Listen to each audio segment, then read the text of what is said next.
Hello, Lorcana players. Here we are with Mulan Evasive. This is a new deck that I've been tinkering with, and it's based on the standard Evasive deck, but having played a lot of this deck now, I have found what cards I like and what ones I don't like.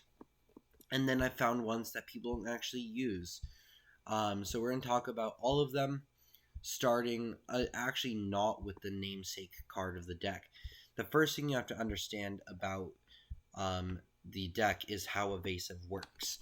You can see on Peter Pan or Pongo that Evasive says only characters with Evasive can challenge this character. That means in order to attack us, they also have to have Evasive. The only decks that are actually playing Evasive characters right now are going to be decks that also play our green cards or any of those amethyst amber decks that are playing Pascal.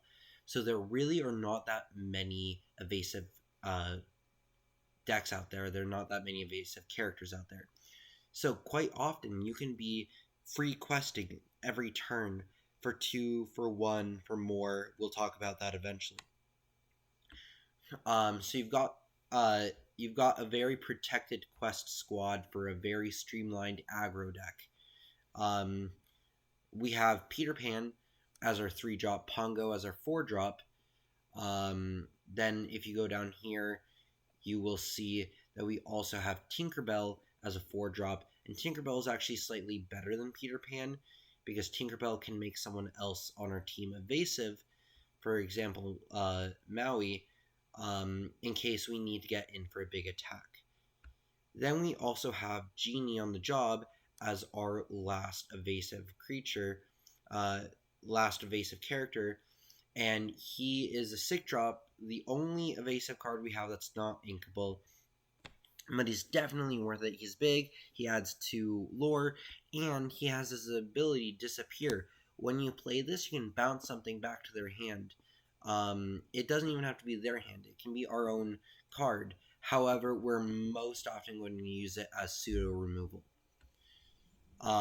Then we have some cards that are not quite evasive, but very similar to evasive in the way that we punish our opponents for attacking us. We have Cheshire Cat.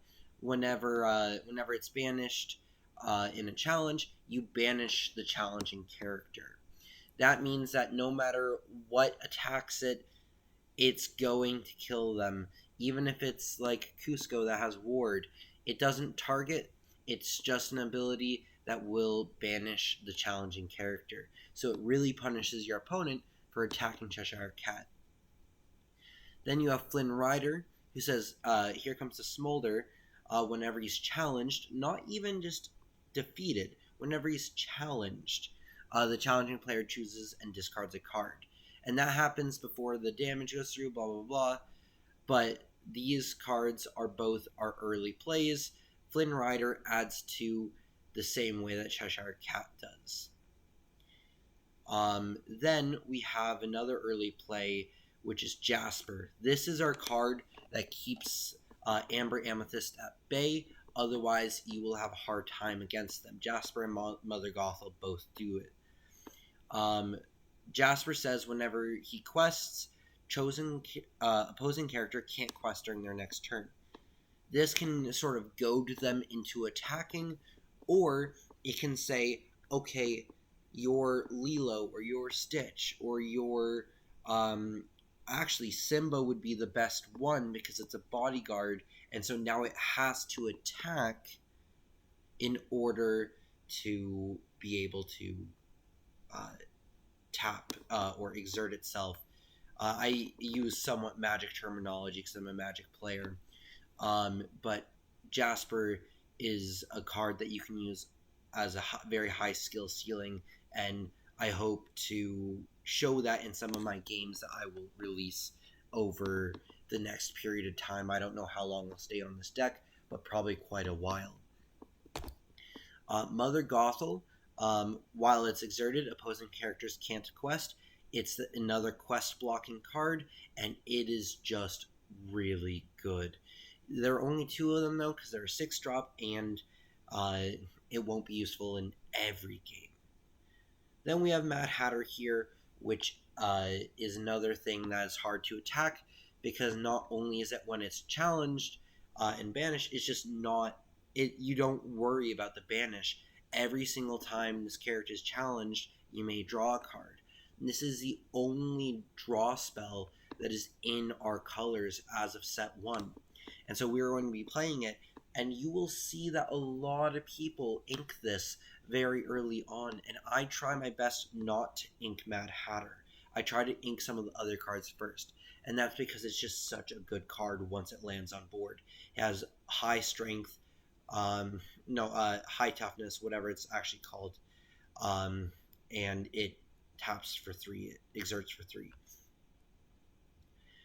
Maui is our main removal spell beyond Genie, and I would say even more so than Genie. He has a 5-drop 6/5 that you will almost never ink, and that is important. He is Rush and Reckless, and he will kill even the mighty Dragon Maleficent. So keep that in mind. Maui Hero to All is the Dragon Fire that can hit a Cusco. It's able to get past Ward. If you have Tinkerbell on board, it's able to get past Evasive. This is our ultimate removal spell for this deck.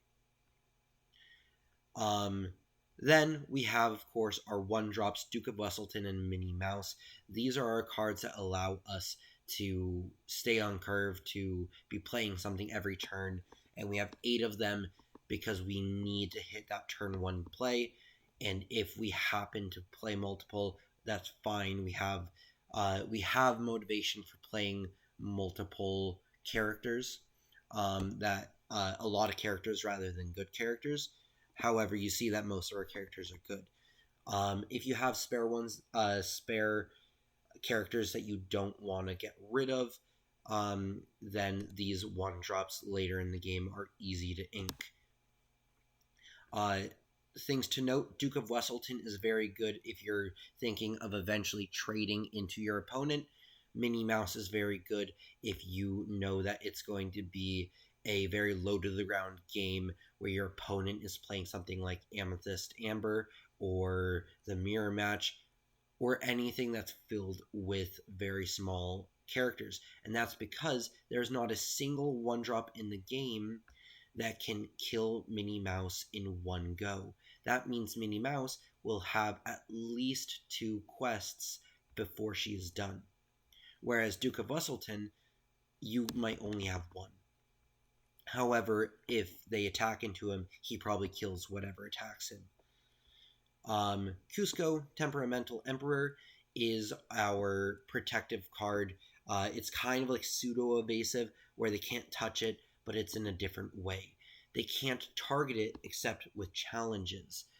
And when you do challenge him, if you manage to kill Cusco, he's going to no-touchy. He's going to be banishing whatever character killed him. He taps for 3, he exerts for 3 lore. That is incredible. 4 toughness is very hard to beat. And this is a 5-drop. We're very heavy on 5-drops, but that's okay. We get there very fast, and you're going to be happy to be curving out on 5. Now, if you exert Cusco, there's a way we can protect Cusco further. If you have Shield of Virtue, it's the ultimate combo where you get to exert Shield of Virtue to just ready your Cusco, to untap it, to make sure to set it as active, and now not only is there ward, but now he's not even exerted, so he can't even be attacked. We have LeFou doing that same ability, except it's on his Enter the Battlefield ability, Fan the Flames. And both of these say they can't quest for the rest of this turn. That's fine. We don't need him to quest. We can also do that on any of our other cards if we want to protect them. Now, the last card in the deck, the namesake in the deck, Mulan. Mulan, during your turn, whenever this character banishes another character in a challenge, your other characters get +1 lore this turn. As a 4/5 for 5, that is an incredible card. And This is such a slept on card, especially when you pair it with Evasive. If I use this to attack my opponent's character, if I banish a single card, all of my characters are going to now exert for one extra lore. And then when you combine this with cards like LeFou, or you combine it with Shield of Virtue, then suddenly you can attack multiple times in a turn. Or maybe you exert Mulan, you set her as active, you ready her with one of the cards that fans the flames, and then you can attack, and that way you're getting extra lore.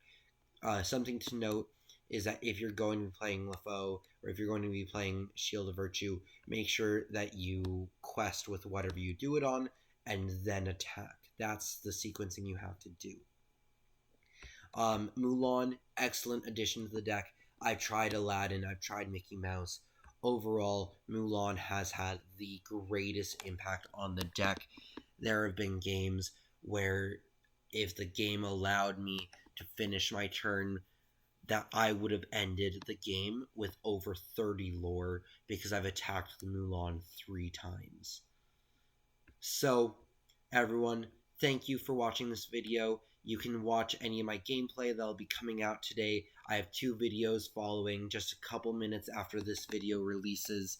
So go ahead, take a look at that. Deck list is in the description of this video as well as the other gameplay videos. Thank you all for watching this video. I know that it's Lorcana and it's different than Magic the Gathering, but if you enjoyed this video, if you think that Evasive, if you think Mulan, if you think Cusco, if you think that these cards and this deck and this combination is what's going to lead us to the ultimate victory, the ultimate winning streak, then let me know in the comment section below. And please like, comment, subscribe. And I'll see you next time.